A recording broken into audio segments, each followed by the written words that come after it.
It's been over a year since a conflict erupted between the Sudanese Armed Forces and the Rapid Support Forces. It's estimated that over 20,000 people have been killed, millions more have been displaced. Now, United Nations experts say the country has one of the worst humanitarian crises. Let's unpack the story further with Moses Okello. He's a senior researcher at the Institute for Security Studies, and he joins us this afternoon. Moses, it's good to talk to you. Thanks very much indeed for coming on. I mean, looking at the various role players, and let me thank you for your patience as well, Moses. Looking at the various role players involved in this war, the RSF, the SAF, is there any clarity on what interests are being protected or are being fought for on either side? Thanks for having me, Michelle. It's very sad that up until now, 1 year down the road, it's not very clear exactly what the different forces in Sudan are fighting for. What we can say for sure is that there is an ideological undertone to this conflict. The SAF has a component of it which are part of the former government in Khartoum who are hardcore Islamists. And you could say that there's an extent to which religion plays a role in their desire for power. On the other hand, you have the RSF, who up until the outbreak of conflict was seen more as a militia force. Up until that point, they did not express any interest in power, but suddenly, and especially after the SAF made a few diplomatic blunders, the RSF now seem to be interested in leadership in Sudan. So in a way, you can say that the primary fighting groups are interested in power. That's a key motivating factor. But there are also other factors at play which may not be very clear at the moment.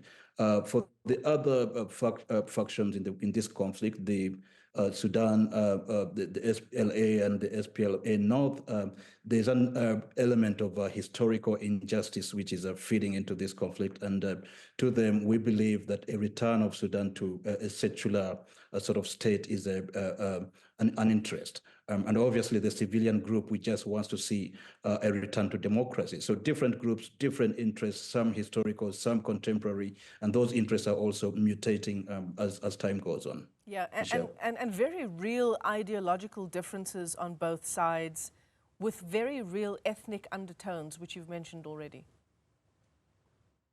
Exactly. I mean, the NCP, which is an element, a faction within the SAF, the main Sudanese Armed Forces, are believed to be, alongside their Islamist counterparts, are believed to be Islamists. They believe in the notion of a state and religion being one and the same. And it's a little bit difficult to see how this group would coexist with other groups in Sudan that anticipate a more secular state. So that religious element is a very strong one. And while they hold that position, there are other groups that cannot just live in a Sudan in which religion and state are fused. So this is a very strong element. Having said that, I mean, religion obviously in many other places plays a role, but most of the time you find a cascading set of interests at play. We know that having gotten access to some economic resources in the Darfur area of Sudan, the RSF is now more interested in perhaps consolidating those resources and consolidating their power. So yes, as much as religion is a very strong variable in this conflict, it's now mixing up with other motivations and making the cobweb of interest quite difficult to disentangle. Achieving, Michelle, in any context, Moses, lasting peace does require parties to negotiate. You need to be negotiating with your adversaries. Has that happened? And then, you know, as a secondary question, perhaps, has any kind of international intervention, which has also taken place, borne any kind of fruit? Yes and no. At the very onset of the conflict, Saudi Arabia, alongside the United States, attempted to broker a peace between mainly the SAF and the RSF, and indeed did come to some kind of declaration on the protection of civilians. Alongside that declaration, there were elements which hinted towards further negotiations to bring this whole conflict to an end.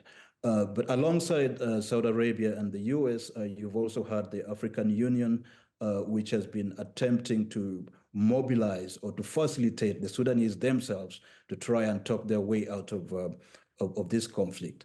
Down the road, there is also the United Nations, as well as the Intergovernmental Authority on Development, which is the primary regional economic community in the Horn of Africa, of which Sudan is a part.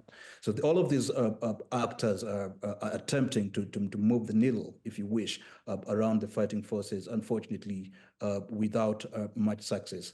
What we tend to see is that there seems to be some degree of competition among the different mediating entities. Who is going to be the one that either delivers the peace or helps the Sudanese to achieve peace? And that competition is allowing the different fighting forces to forum shop, to play the different mediating entities against each other on the one hand. On the other, we also are reading that the mediating entities just do not have the kind of leverage that the fighting forces would respect. There is a belief that a different regime in the US,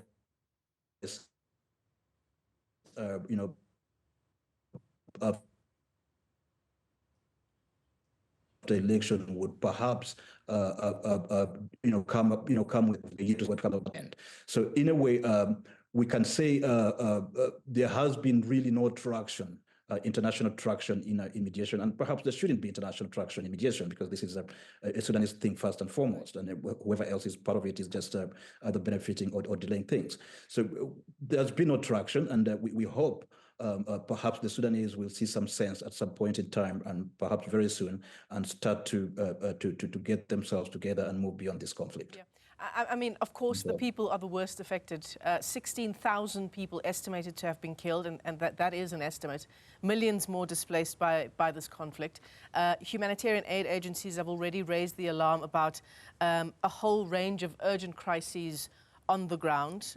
Until there is some movement on negotiation, and indeed until there is a real ceasefire in place that has the support of both sides, what does the reality look like for Sudanese in the near future?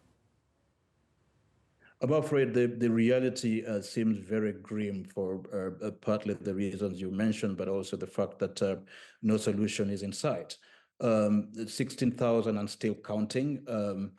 Sexual violence of the most heinous nature, both against women and men. Destruction of cultural property. The country is being torn apart.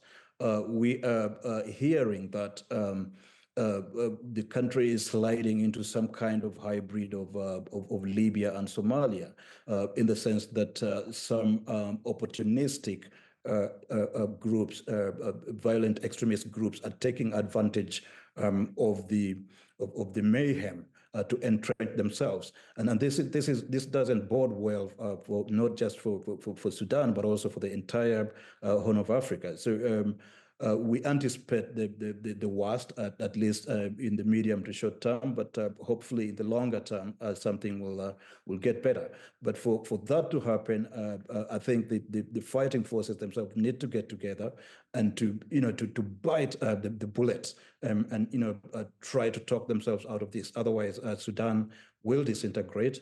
And there's evidence that it's going in that direction, and perhaps we might be seeing more Sudans in the near future if this doesn't change. Is peace possible between Sudan's warring parties? At least for now, the answer to that seems to be no. Moses Okello, let me thank you for your time this afternoon. Moses is a senior researcher at the Institute for Security Studies.